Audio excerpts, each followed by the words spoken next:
नमो नमः प्यारे बच्चों। आगे के प्रसंग में हम आपसे बात कर रहे हैं संस्कृत व्याकरण में वर्णों का पाणिनि क्रम और प्रत्याहार क्या है, महेश्वर सूत्र क्या है। ये सब तीनों एक ही चीजें हैं। जब संस्कृत व्याकरण की रचना हुई, महर्षि पाणिनि जी ने इसको निर्मित किया। भगवान शंकर के डमरू का, उनकी प्रसन्नता हो जाने पर डमरू का वादन उन्होंने किया और उस डमरू से जो ध्वनि निकली वो पाणिनि जी ने लिपिबद्ध कर लिया। उसी से ये हमारी संस्कृत देववाणी का व्याकरण प्रारंभ हुआ, इसी से यह भाषा बनी। अब इसकी जो कहानी है वो बड़ी है, मैं आपको समयाभाव के कारण नहीं बता पा रहा हूँ। फिलहाल इतना समझ लीजिए कि संस्कृत व्याकरण का जो आधार है वो मैं आपको बता रहा हूँ।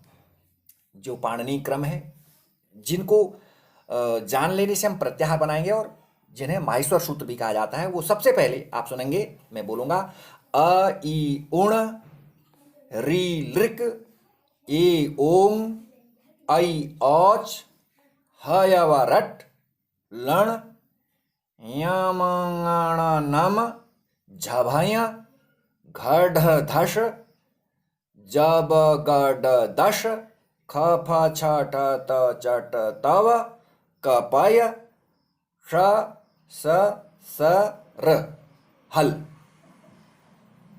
ये जो है, यदि शीघ्रता के साथ मैं बोलूं, ऐ उण री लृक ए ओं ऐ औच हयवरट लण यमगणनम झभय घड़दश जब गडदश खपा चट त चट तव कपय शशर हल। इस प्रकार से ये 14 सूत्र हैं। इनको हमें जरूर याद करना चाहिए। ये स्तुति परक भी हैं। आप भगवान को सुबह जब आप प्रणाम करते हैं तो उस समय अगर इनको बोल के भी आप भगवान को प्रणाम कर लेते हैं तो सरस्वती आपसे प्रसन्न होंगी, भगवान शंकर आपसे प्रसन्न होंगे। और दूसरा लाभ ये होगा कि आपका व्याकरण का जो मूलभूत जो प्रारंभिक चीजें हैं वो आपको मालूम हो जाएंगी।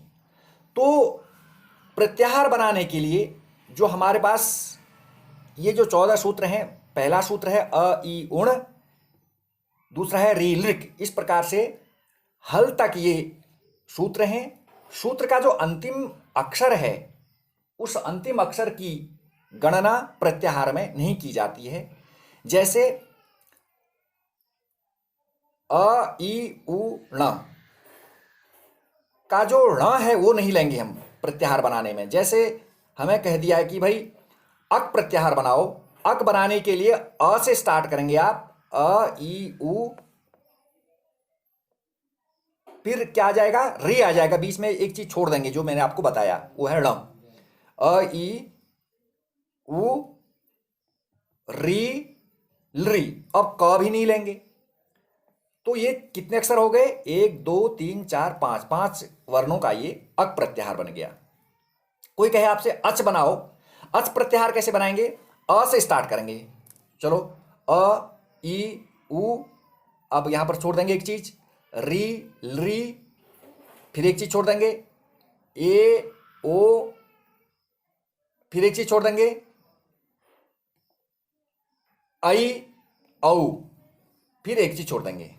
अब मैंने वो जो चीज छोड़नी थी, जो वर्ण छोड़ना था, वो उच्चारण नहीं किया, बोला नहीं, क्योंकि आपको समझना भी है। तो इस प्रकार से ये 4 सूत्रों से एक प्रत्याहार बना यहां पर अच।